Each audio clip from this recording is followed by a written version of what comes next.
welcome back to another chapter of Charlie and the Chocolate Factory. If you can remember what happened in the last chapter, Veruca Salt broke into the nut room because she desperately wanted a squirrel. She was warned not to, and unfortunately she met a bad fate and got carried away by the Oompa Loompas. So, 25, The Great Glass Lift. "I've never seen anything like it," cried Mr. Wonka. "The children are disappearing like rabbits. But you mustn't worry about it. They'll all come out in the wash." Mr. Wonka looked at the little group that stood beside him in the corridor. There were only 2 children left now, Mike TV and Charlie Bucket. And there were 3 grown-ups, Mr. and Mrs. TV and Grandpa Joe. "Shall we move on?" Mr. Wonka asked. "Oh, yes," cried Charlie and Grandpa Joe both together. "My feet are getting tired," said Mike TV. "I want to watch television." "If you're tired, then we'd better take the lift," said Mr. Wonka. "It's over here. Come on, in we go." He skipped across the passage to a pair of double doors. The doors slid open. The 2 children and the grown-ups went in.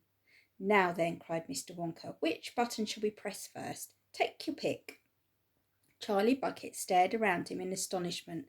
This was the craziest lift he had ever seen. There were buttons everywhere. The walls and even the ceiling were covered all over with rows and rows and rows of small black push buttons. There must have been 1,000 of them on each wall and another 1,000 on the ceiling.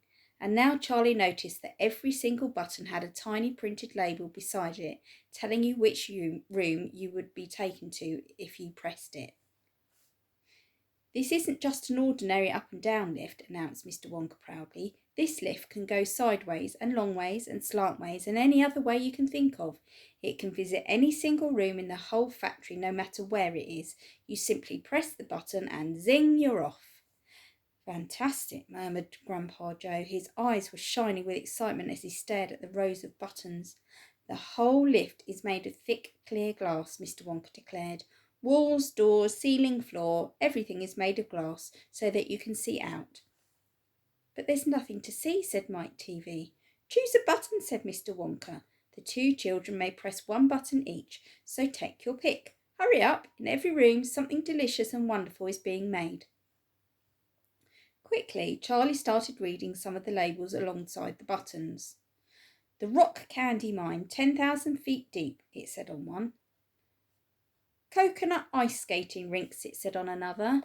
Then strawberry juice water pistols, toffee apple trees for planting out in your garden, all sizes, exploding sweets for your enemies, luminous lollies for eating in bed at night, mint jujubes for the boy next door, they'll give him green teeth for a month, cavity-filling caramels, no more dentists, stick jaw for talkative parents, wriggle sweets that wriggle delightfully in your tummy after swallowing, invisible chocolate bars for eating in class, sugar-coated pencils for sucking, fizzy lemonade swimming pools, magic hand fudge, when you hold it in your hand you taste it in your mouth, rainbow drops, suck them and you can spit in 6 different colours.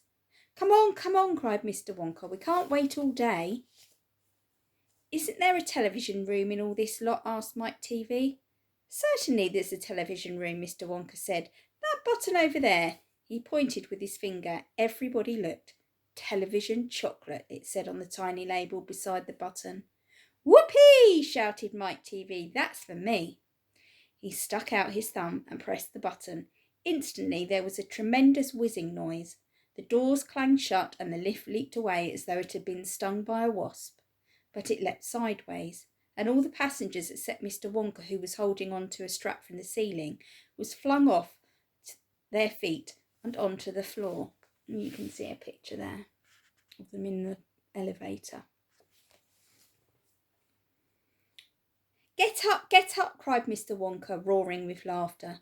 But just as they were staggering to their feet, the lift changed direction and swerved violently around the corner, and over they went once more.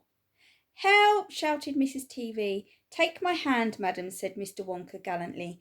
"There you are. Now grab this strap. Everybody grab a strap. The journey's not over yet." Old Grandpa staggered to his feet and caught hold of a strap. Little Charlie, who couldn't possibly reach as high as that, put his arms around Grandpa Joe's legs and hung on tight. The lift rushed on at the speed of a rocket.